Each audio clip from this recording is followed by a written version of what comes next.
Muito bem, o título da nossa mensagem de hoje, meus queridos irmãos, voltada para os casais, é Cordão de Três Dobras, tá bom? Cordão de Três Dobras. Esse aqui, meus queridos irmãos, é o Império Romano.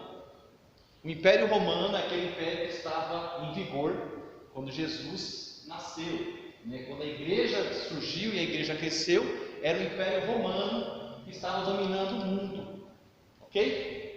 E olha só, esse império ele se estendia lá desde a Espanha, a França, olha aqui, ó, até a Inglaterra, a Bretanha, né? Olha aqui, ó, o norte da África, tudo.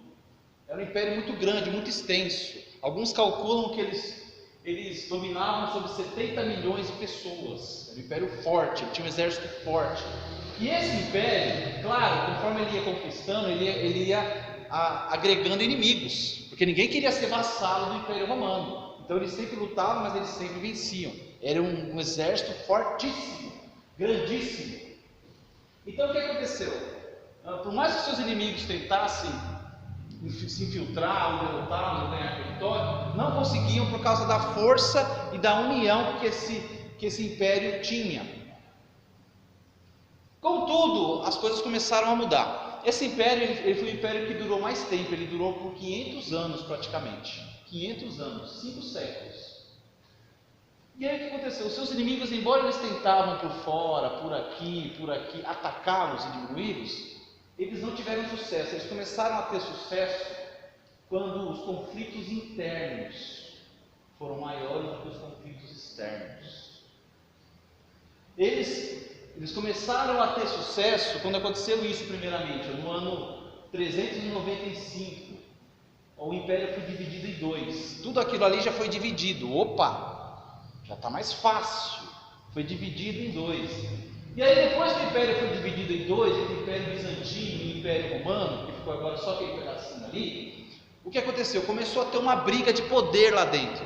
Teve um período da história de Roma, um período de 50 anos, chegou a ter 26 imperadores diferentes. Olha como que era a briga de poder lá. Além disso, havia uma desunião entre o povo, porque parte do povo ainda trazia a idolatria politeísta greco-romana, todo aquele panteão de deuses, mas uma parte do povo, uma grande parte da população, já havia se convertido ao cristianismo. O cristianismo já havia se tornado a religião oficial do império. Mas todos esses aspectos foi criando desunião dentro do império.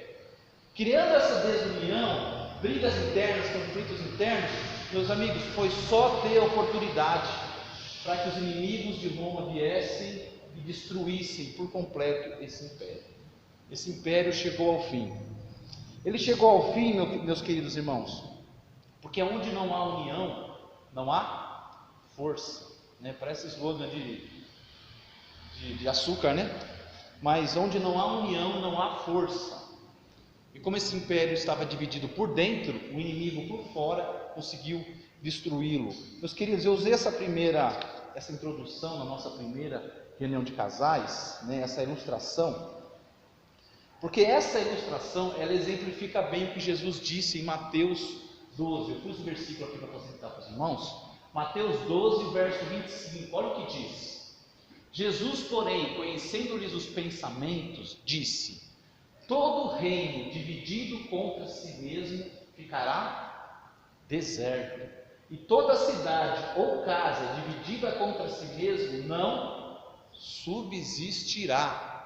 São as palavras de Jesus. E essas palavras confirmam ou não o que aconteceu com o Império Romano? Confirmam, né? Desunião interna, dividida entre si, uma casa dividida entre si, não subsiste, não permanece. Meus queridos irmãos, casais queridos, Satanás ele quer a todo custo destruir a igreja de Cristo. Nós sabemos disso. E para isso ele sabe que é fundamental destruir as famílias, destruir os lares. Para destruir a igreja, ele tem que destruir os lares, ele tem que atacar os lares. Ele quer destruir a família do seu Jamil, a família do doutor, da dona Sueli, do pastor Mário. Ele quer destruir a minha família. Destruindo a nossa família, automaticamente ele vai destruir a igreja.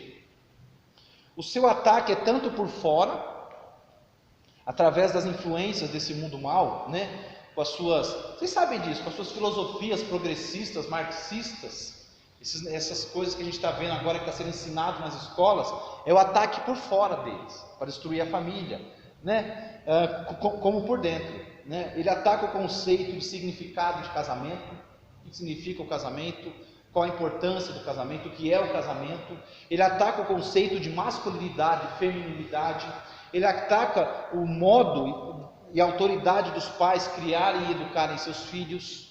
Ele vende uma imagem deturpada da felicidade, transformando o adultério como algo normal. Aqueles que têm os seus casinhos, aqueles que têm as suas aventuras, né, e fora do casamento, esses são felizes. Então eles passam essas imagens nos filmes. A gente assiste e vê isso, né?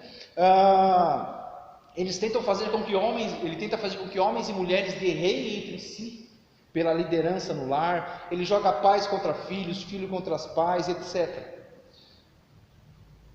Ele quer destruir a família a todo custo, e ele está usando todas as suas armas para isso. Ele está atacando por fora, meus irmãos, mas também está atacando por dentro. E uma família só pode resistir aos ataques externos de Satanás se internamente ela estiver unida. Porque quando a família está unida, ela está forte. A família precisa estar mais do que nunca unida. Seja a família o seu lar, seja nós aqui a família, a igreja. Se nós não estivermos unidos, nós vamos ruir. Nós vamos ser alvos fáceis dos ataques do inimigo. Para uma família estar unida e forte, o casal, primeiramente, deve estar unido e forte. Um lar nunca será destruído ou desfeito enquanto o casal permanecer unido e forte, meus queridos irmãos. Veja o que diz Eclesiastes, capítulo 4, de 9 a 12. Ele diz assim, melhor é serem dois do que um, porque tem melhor paga do seu trabalho. Porque se caírem, um levanta o companheiro. Ai, porém, do que estiver só, pois caindo não haverá quem o levante. Também, se dois dormirem juntos, eles se aquentarão. Mas um só, como se aquentará? Se alguém quiser prevalecer contra um, os dois lhe resistirão. O cordão de 3 dobras não se rebenta com facilidade. Trazendo isso para o casal. Você está vendo como juntos, unidos, o casal ele é mais forte? Até ele usa o exemplo aqui, né, como 2 companheiros, porque se um cair, o outro levanta. No casal não é a mesma coisa?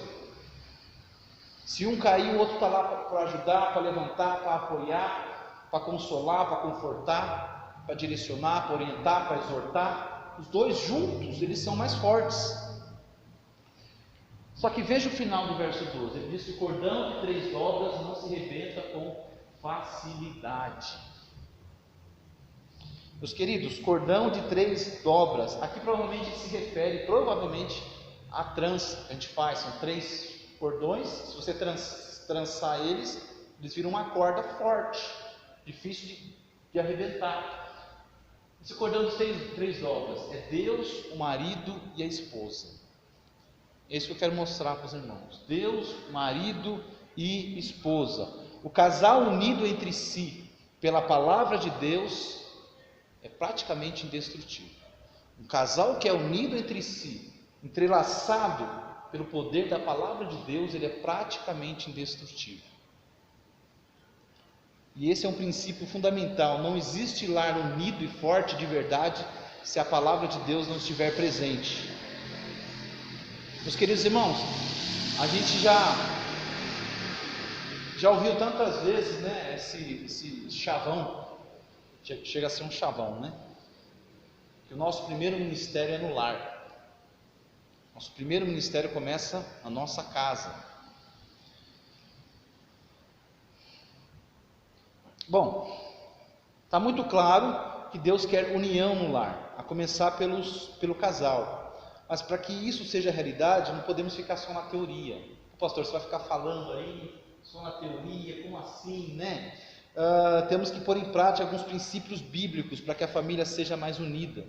E esses princípios bíblicos, meus queridos irmãos, são armas que Deus nos deu para a gente resistir aos ataques externos de Satanás. Como eu disse, Satanás vai tentar se infiltrar e nos atacar. Mas para a gente resistir, Deus nos dá armas, para a gente ficar unidos e vencermos esses ataques de Satanás. São muitos princípios bíblicos para isso, mas eu vou me limitar a 2, tá bom? 2 princípios bíblicos. Veja, Filipenses, capítulo 1, do verso 3 a 6, e depois de 9 a 11, é o que diz a palavra de Deus. Deixa eu tomar um gole d'água aqui.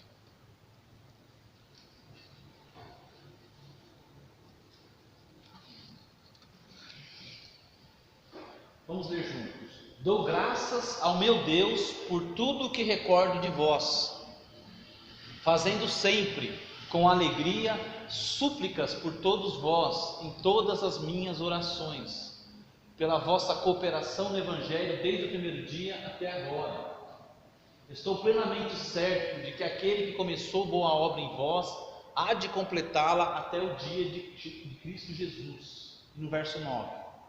E também faço esta oração: que o vosso amor aumente mais e mais em pleno conhecimento e toda percepção, para aprovardes as coisas excelentes e serdes sinceros e inculpáveis para o dia de Cristo, cheios do fruto de justiça, o qual é mediante Jesus Cristo, para a glória e louvor de Deus. Vamos buscar nosso Deus em oração. Senhor, nosso Deus e nosso Pai, nós damos graças ao Senhor, porque o Teu nome é santo. O Senhor é digno de toda honra e toda glória. O Senhor é maravilhoso. Deus, estar na Tua presença é a nossa alegria. Aprender a Tua palavra é o nosso prazer. Amado Deus, como é bom adorar ao Senhor. Como é bom, Senhor, servir ao Senhor. Como é bom estar com os meus irmãos na casa do Senhor. Que alegria e que privilégio. Amado Deus e Pai, eu venho pedir ao Senhor que no poder da Tua graça, o Senhor venha nos abençoar essa noite. O Senhor venha nos ajudar, Senhor, a ter atenção e entendimento no que a Tua palavra tem a nos ensinar. Me ajude a transmitir a Tua palavra, Senhor, com clareza e com fidelidade. Me capacite a isso, Pai. E ajude os meus irmãos. Eu sei que eles estão cansados da semana, uma semana de correria, uma semana de muito trabalho. Ajuda eles, ó Deus, a terem atenção dos conselhos da Tua santa palavra, porque precisamos do Senhor, Pai. Estamos sob ataque, precisamos da graça do Senhor para estarmos unidos, e a Tua palavra é a solução para isso. Pai, nos abençoe, em nome de Jesus Cristo, amém. Muito bem. O nosso primeiro princípio, eu começo perguntando: como que é a sua vida de oração? Se você pudesse dar uma nota de 1 a 10, qual que seria? Não fale. Não fale, porque eu não quero falar a minha. E esse é o primeiro princípio que eu quero enfatizar aqui hoje. A oração é uma prova genuína do seu amor. Meus queridos, uma das armas que Deus nos dá para o casal estar unido é a oração. É a oração, e é uma arma que tem sido negligenciada. Mas pastor, eu oro na igreja. Pastor, eu venho na quarta-feira, eu oro sim, pastor. Eu ponho até mãozinha no WhatsApp ali quando alguém pede oração, porque eu oro. Repara bem como que Paulo se dirige à igreja de Filipos, nesses versículos. Ele mostra o quanto os ama pelo fato de sempre orar por eles. Olha como ele diz, no verso 3 que nós lemos: dou graças ao meu Deus por tudo que recordo de vós, fazendo sempre com alegria súplicas por todos vós em todas as minhas orações. Olha o que nós podemos aprender disso. Paulo mostrava o quanto ele amava essa igreja. Ele está dizendo para eles: olha, eu amo vocês, e a prova disso é que eu oro por vocês sempre. Vocês sempre estão em minhas orações. De novo, a oração é uma prova genuína do seu amor.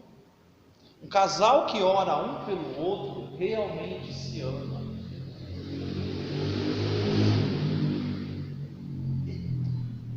Ele até agradece por eles. Ele não só ora: dou graças a meu Deus por tudo que recordo de vós. Olha a forma que ele ora. Meus queridos, um casal que ora um pelo outro. Você fala, pastor, mas qual casal que não ora? É aí que está. É aí que eu descobri, conversando, que casais não oram um pelo outro. A gente ora por tanta coisa, mas dificilmente ora pelo nosso cônjuge. Pede a Deus pelo nosso cônjuge. E isso diariamente, como Paulo fazia. Ele disse, eu oro em todas as minhas orações, eu lembro de vocês. Você lembra do seu cônjuge em todas as suas orações? Intercede por ele em todas as suas orações? Veja que a oração, ela é antes de tudo constante. Ele usa a palavra sempre. Sempre, em todas as minhas orações. E por que ele orava todo dia por eles? Porque Paulo entendia que eles dependiam diariamente do perdão, do poder e da graça de Deus. Todo dia. Irmãos, casais, todo dia existe uma luta diária contra o pecado e com as aflições desse mundo. Todo dia. Não tem um dia de folga. O pecado não dá folga. A nossa carne não dá folga. E Paulo sabia que os filipenses precisavam todo dia de oração. Por isso que todo dia ele se lembrava deles. De novo, você se lembra do seu cônjuge nas suas orações? Com que frequência? Às vezes, semanalmente, mensalmente, semestralmente? Eu falo isso porque às vezes a proximidade leva à omissão. Tão próximo, tão cotidiano, tão comum, não é? Você esquece de elogiar, você esquece de dizer que ama, você esquece de agradecer, você esquece de ser gentil, e esquece de orar. Você está lá tão ocupado na igreja, aquele pastor fervoroso, né? Ou o pastor Sérgio, você é fervoroso, está lá orando, e esquece de orar pela esposa, sua amada esposa, que está sob ataque o tempo inteiro. Meus queridos, seu cônjuge precisa diariamente das suas orações, porque ele está sob ataque, ele está sob pressão. Muitas vezes ele está sozinho nesse mundo cruel e sem misericórdia. Muitas vezes ele está vulnerável, muitas vezes ele é criticado, muitas vezes o seu cônjuge ele é atacado, caluniado, desprezado, perseguido. E quem, se não você, que ele pode contar que vai estar orando por mim? Eu estou aqui nesse lugar, estou nessa luta, mas eu sei que a minha esposa, meu marido está intercedendo por mim. Talvez o pessoal da igreja só pôs mãozinha, mas o meu marido, o meu esposo, eu sei que ele está orando por mim. A minha esposa está lá, clamando a Deus. Meus queridos, oração é prova genuína do seu amor. De verdade. Quem ama, ora.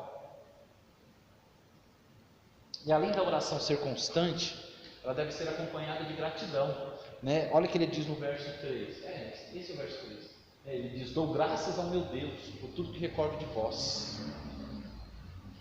Paulo agradecia a Deus quando orava pelos filipenses. Ele era grato pela vida deles. Ele era grato por Deus os ter salvos. Ele era grato pelo que o Espírito Santo tinha e estava fazendo na vida deles. Gratidão. Você é grato pelo seu cônjuge? Você agradece a Deus pelo marido, pela esposa que tem? Você agradece a Deus por ele ter estado ao seu lado durante todo esse tempo? Por ter passado com você tanta coisa e ainda permanecer ao seu lado? Por ele ter te perdoado? Por ele ainda te perdoar e buscar o teu perdão? Você agradece a Deus por isso? Você é grato pelo seu cônjuge? Porque isso se mostra pelas suas ações, né? Pelo modo como você o trata, pelo modo como você a trata. Isso mostra a sua gratidão, porque você, aquilo que é precioso para você, você trata de um modo especial, de um modo diferente, com carinho, né? Esse aqui, ó, é um celular velho, né? Só funciona umas 3 funções. Então imagina o cuidado que a gente tem com ele. Aí você pega o novo, novinho, né? Custou caro. Você trata diferente. A forma como você trata a sua esposa mostra a sua gratidão. A forma como você trata o seu esposo, né? As suas palavras. Você só reclama dele? Só critica? Só vê defeito? Vive comparando eles?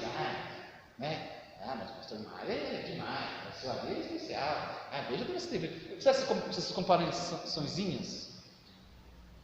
Meus queridos, e são essas coisinhas que vão criando essas rachadurinhas no relacionamento, reclamações, críticas toda hora, nada que faz está bom, nunca agradece, nunca elogia. Isso vai criando pequenas rachaduras, fissuras no relacionamento. E lembra do começo da mensagem? Uma casa dividida é algo fácil. Meus queridos, o seu cônjuge é a maior de todas as bênçãos que você pode receber nessa terra. É a maior. Espiritualmente só perde, claro, com a salvação de Jesus Cristo. Meus queridos, vocês sabem que tem muita gente que gostaria de ter o cônjuge ao lado hoje? Muita gente. Quanta gente que gostaria de dormir ao lado dele ou dela, de ouvir mais uma vez a sua voz, suas piadinhas, segurar na mão, olhar nos olhos, dizer o quanto ama, e não pode mais. Agora é tarde demais. Se você ama o seu cônjuge, ore por ele com constância e com gratidão. E também, ore com esperança e fé. Olha o verso 6, ele diz assim: estou plenamente certo de que aquele que começou boa obra em vós, há de completá-la até o dia de Cristo Jesus. Paulo diz que está orando por eles, e ele fala: e eu estou plenamente certo, estou orando por vocês, porque eu estou plenamente certo que Deus vai terminar o que Ele começou na vida de vocês. Ele tinha esperança e fé ao orar por eles. Olha que interessante. Olha só que interessante. Paulo orava com fé e esperança. Ele era grato pela vida deles, por tudo que Deus tinha feito através deles, mas ele sabia que havia muita coisa a ser feita ainda. Ele sabia que havia mudança a ser operada em suas vidas e em seus caráteres. A obra estava inacabada. Mas Paulo orava com fé, porque ele sabia que Deus termina o que ele começa. Ele termina o que ele começa. Ele não se desesperava, não se desanimava. E eu pergunto para você: você tem orado com fé e esperança pelo seu cônjuge? Ou já desanimou?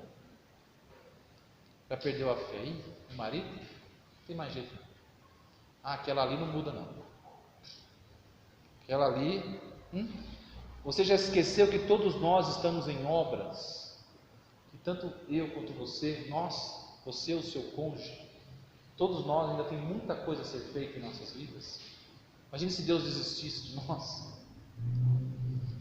Se Deus começou a trabalhar na vida dele, Ele é fiel para completar. Então nunca diga: meu marido não tem mais jeito, já cansei de falar com ela, O cristão deve orar sempre com fé e esperança, porque Paulo disse que tudo que é feito sem fé é pecado.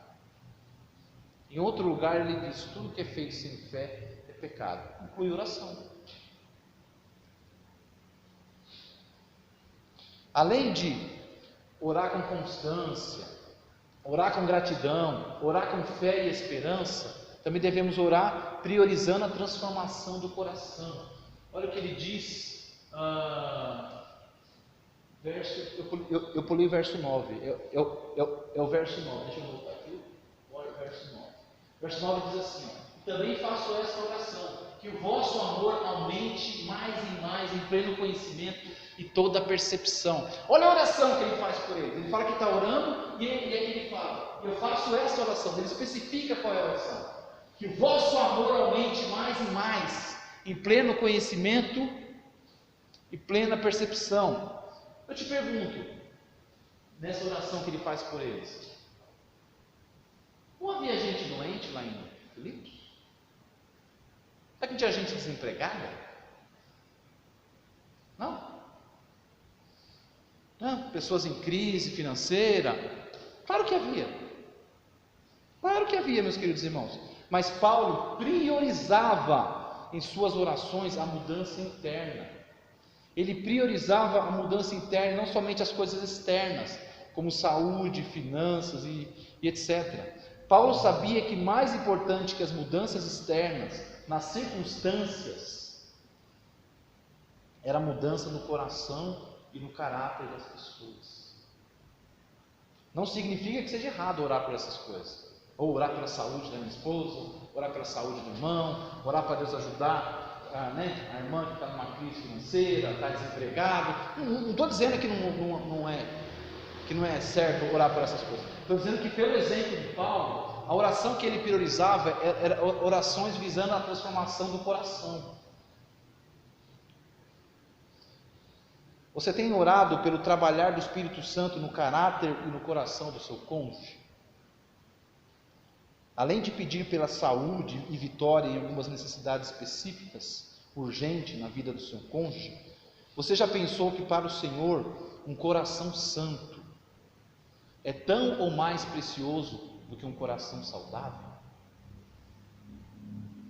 De novo, não estou dizendo que é errado orar por essas coisas, mas que elas não devem ser prioritárias. Irmão, só a nível de exemplo, tá bom? Já pensou em orar pelo seu cônjuge dessa forma? Deus, ajude meu esposo a honrar a sua palavra, que ele sempre honre o que se comprometeu e cumpra o que prometeu. Pai, minha esposa tem a fraqueza da mentira, ela tem caído nisso com frequência. Isso tem trazido problemas e tirado a sua credibilidade. Ajuda ela a vencer isso. Deus, restaura o nosso amor conjugal. Ajuda-nos a nos amarmos de verdade como a gente se apaixonou. Senhor, faça meu esposo ter sincero interesse pelas coisas do Senhor. Pai, dá graça para minha esposa entender a Tua palavra. Deus, as dificuldades têm criado uma atmosfera de impaciência e grosseria em nosso lar. Restaura a paz, restaura a harmonia, companheirismo de novo. Deus querido, me ajude a ser mais compreensivo com meu esposo. Pai, minha esposa está com dificuldade em compartilhar a sua palavra com os colegas de trabalho.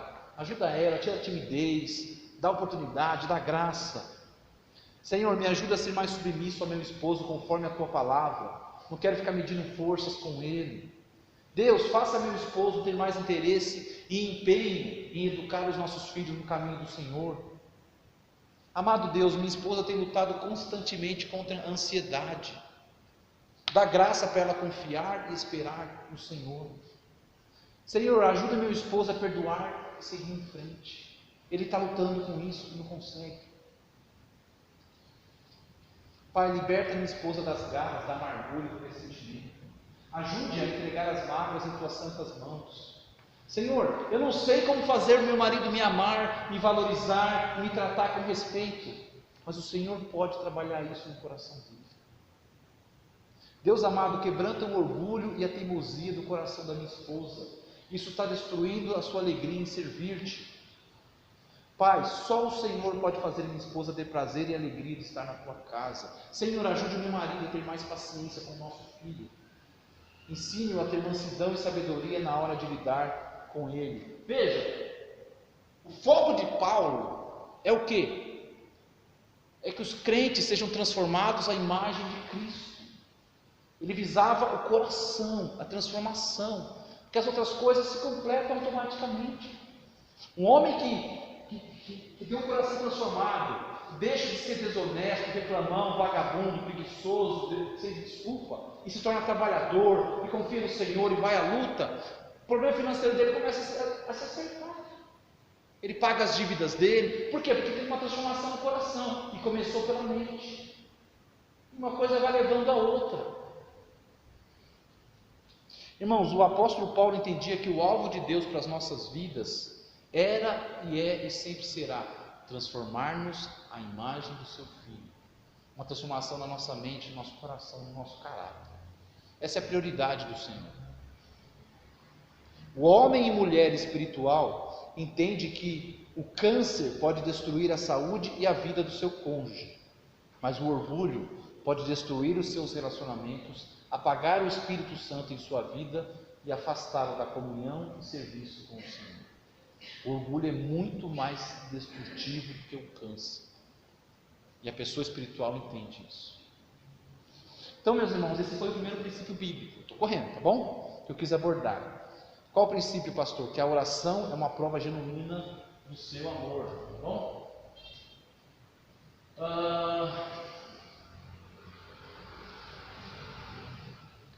E aqui nós vemos, né, no segundo princípio, que Paulo fala no verso 9, ele diz assim, ó, e também faço esta oração, que o vosso amor aumente mais e mais em pleno conhecimento em toda percepção. Veja, o primeiro princípio é que a oração é uma prova genuína que você ama a sua esposa. Mas o segundo, repara aqui só o que ele diz, que o vosso amor aumente mais e mais. Os cristãos fazendo isso na vida do casal. Não é esperado no casal isso? Que o amor aumente mais e mais? É esperado, né? Se casaram, claro, se amam, mas é esperado que o amor do casal aumente mais e mais. Ou seja, conforme o tempo passe, é esperado que o casal se ame cada vez mais, que não se esfrie, não se distancie, né? Não se trate com grosseria e impaciência. Mas qual que é a realidade? É isso que acontece? Na maioria das vezes, conforme o tempo passa, o casal se torna o quê? Muitas vezes mais frio, impaciente, não existe mais gentileza, não existe mais atos de bondade sincera, declarações de amor, romantismo. O tempo vai passando, vai um tratando o outro igual. Tá certo isso? Eu fui assistir com a minha filha os filmes adaptados do livro da Jane Austen, né? Filmes que retratam romances de 1800, 1700 e pouco, né? Aquela época bem, né? E uma coisa que chamou a atenção quando eu estava assistindo com ela, foi, repara uma coisa, reparou que quando um homem ele se apaixona por uma mulher, reparou tudo que ele faz para cortejá-la, ele dá a volta no mundo e faz trancos e barrancos para cortejá-la, para conquistá-la. Ele é amoroso, é gentil, é galanteador e faz tudo aquilo. Agora eu falei, agora repara no próprio filho, repara os casais já casados. O marido tratava a mulher igual uma empregada, uma secura, uma frieza. Eu falei, por que isso acontece? Se com o passar do tempo, era para o casal se amar mais. O amor aumente mais e mais. Não aumente, o amor diminui com o tempo. É para amar mais e mais. É para progredir. Porque a gente não amadurece na fé com o passar do tempo. Não é isso? Amadurecimento. Por que em vez de amadurecer para bem, a gente amadurece para mal? Bom, isso está errado. Tudo deve melhorar com o tempo de casado. Tudo. Não se escandalizem, mas até o sexo deve melhorar com o tempo de casado. Conforme o tempo vai passando, o casal entende que deve ter mais carinho, deve ter mais amor, mais cuidado, né? Mais paciência, até na hora do sexo. É tudo que você está diante de uma pessoa que é valiosíssima para você, preciosíssima demais para você não tratar com cuidado, com carinho, conforme o tempo passa. Então é aqui que entra o segundo princípio bíblico, que é a nossa arma contra Satanás. Perdi, né? Vamos escrever aqui. O segundo princípio bíblico, meu querido, é que o amor conjugal deve crescer em sabedoria e em santidade com o passar do tempo, né? Também faço essa oração, que o vosso amor aumente mais e mais em pleno conhecimento e toda percepção. Pleno conhecimento e toda percepção. O que é isso? É que o casal, meus queridos, ele deve se tornar mais e mais sábios conforme o tempo passa. Vocês devem ser sábios. Eu devo ser sábio. Nós devemos ser sábios. Sabedoria para entender que a beleza vai acabar, né? As únicas exceções de beleza que nunca acaba, que eu conheço, é o de Sara, com 90 anos, né? E o da minha esposa. O resto, meus queridos, a beleza vai acabar. Carecas vão aparecer, vai aparecer flacidez, né? As pochetes, o fogo e aquele entusiasmo vai diminuir, né? Aparece dor em tudo quanto é lugar, não é verdade? Tem que ser sábio para entender isso. O casamento tem isso.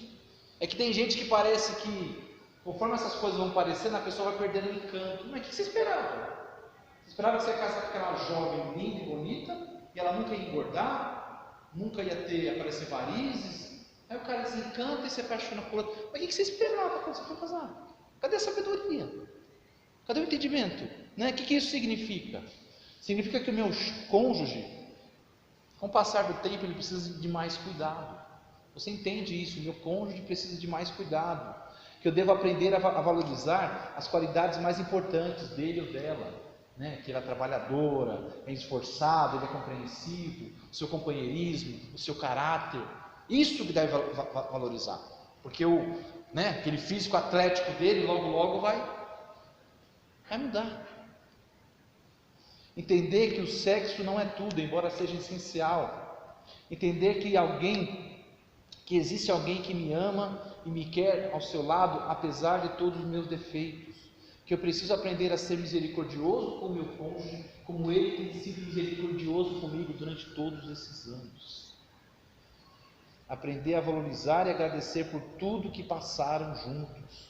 Isso, meus queridos, é crescer em sabedoria, trazendo isso para a vida do casal, em plena percepção, sabedoria, entendimento. Agora eu conheço mais a minha esposa, eu sei o que agrada a ela, eu sei o que desagrada, eu sei o modo de falar, a hora de falar, eu sei o que deixa ela triste, eu sei o que a faz feliz. Isso é crescer em conhecimento no casamento, porque o amor tem que aumentar mais e mais em pleno conhecimento, não é só naquela paixão de achar linda ou lindo, tem que crescer em sabedoria. Como eu trato os pais dela, como eu devo falar, etc. Tudo isso é crescer em conhecimento no casamento. Isso aumenta mais o amor. E além de crescer em conhecimento e percepção, deve crescer também em santidade, meu querido irmão. Estou acabando. Deve crescer também em santidade. Olha o que ele diz: para provardes as coisas excelentes, sejam sinceros e inculpáveis para o dia de Cristo, cheios do fruto da justiça. O casal deve crescer, o amor do casal deve crescer mais e mais, e isso acontece quando eles crescem em santidade. E eu vou explicar isso para os irmãos. Isso que é verdadeiro crescimento. O casal deve buscar a todo custo o desenvolvimento espiritual um do outro. Normalmente nós buscamos o nosso desenvolvimento espiritual. Faço minhas orações, faço o meu devocional, eu leio a minha Bíblia, leio os livros, estou preocupado em meu crescimento, e eu sou responsável por isso. Mas o casal deve buscar o crescimento do outro. O amor deles tem que aumentar através dessa busca pelo crescimento espiritual do seu cônjuge. Logo, se o meu esposo não está firme com Deus, eu não posso estar bem. Se a minha esposa está esfriando na comunhão, eu não posso estar em paz com isso. O objetivo do casal deve ser o crescimento espiritual de ambos. Esse deve ser o alvo do esposo, esse deve ser o alvo da esposa. O seu maior desejo e alegria deve ser ver o seu cônjuge mais perto de Deus. Olha, isso é que é amor. Gente, isso é que é amor, isso é que eu chamo de um amor que cresce. Olha, eu amo tanto a minha esposa que o que eu mais quero é ver ela mais perto da pessoa mais maravilhosa, da única pessoa que pode dar alegria e felicidade, da única pessoa que pode consolá-la e confortá-la, da única pessoa que pode dar o que eu nunca vou poder dar, que é o meu Deus. Ver a minha esposa cheia do Espírito Santo, não tem presente igual, alegria igual, isso deve ser o alvo do casal. Ver meu esposo bem, ser um homem de Deus, um homem que serve a Deus com fidelidade, com dedicação, sabe? Isso tem que ter que alegrar o coração da esposa. Não é porque o esposo cresceu na empresa, isso me dá orgulho, agora trocamos de casa, o nosso carro. Traz aquele orgulho, aquela alegria de ver o esposo e a esposa progredir. Mas isso tem que ser secundário. Olha, a minha alegria é ver que meu marido é um homem de Deus. Ele tem honra, ele honra a sua palavra. Ele tem dignidade. Isso tem que crescer. Para o amor aumentar, ele tem que aumentar em santidade. Aumentar em santidade. E nós vemos isso com mais clareza quando a gente lê aquele texto de Efésios 5. Maridos, amai vossa mulher, como também Cristo amou a igreja e a si mesmo se entregou por ela. O verso 26 diz: para que a santificasse, tendo-a purificado por meio da lavagem de água pela palavra. E olha o verso 27, para apresentar a si mesmo igreja gloriosa, sem mácula e nem ruga, nem coisa semelhante, sem defeito. Ele fala assim que o marido deve amar a esposa como Cristo fez. Ele se entregou por ela para santificá-la, para apresentá-la perfeita para Deus. E essa ideia tem que ser no casal, não só o marido, a esposa também. Fazer o que for necessário para que a minha esposa seja mais perto de Deus, para que a minha esposa cresça. Eu vou lutar para que ela esteja em todos os cultos, que ela participe das programações. Poxa, se ela puder ir no congresso, eu vou fazer tudo para ela poder ir e crescer, sabe? Eu vou incentivá-la a ler bons livros, vou perguntar e vou orar por ela. A ideia é essa. Isso é prova de amor. Isso une o casal. E o casal unido é um casal forte. É mais difícil se receber os ataques de Satanás, que não vão parar. Ou ele não vai dar brecha, não, eles estão cansados. Deixa eu dar um, está doente, peraí, deixa eu devagar. Ele não quer nem saber. Ele não tem compaixão, não tem misericórdia. O marido que ama de verdade, ele nunca aprovará o pecado da esposa. Nunca. Ele não vai fazer vista grossa para o pecado da esposa. Nunca. Aí a esposa não vai aprovar o pecado do marido e nem tentar explicá-lo ou justificá-lo. Não, mas é que ele... Não, é pecado. Ela sabe que pecado é ruim, pecado é mau. E como ela ama tanto o seu marido, ela vai ir contra o seu pecado. Da mesma forma, ele com ela. Isso sim é chave para o amor do casal crescer mais e mais. Olha, eu estava agindo com teimosia, eu estava agindo com orgulho, e você não passou a mão na minha cabeça. Você ficou firme, você me corrigiu, me exortou, você não voltou atrás porque você me ama, é meu marido, etc, etc. Você ficou firme, porque acima de tudo você quer a minha santificação, sinceros e inculpáveis. Você quer ver na minha vida produzir frutos de justiça. Isso é amor.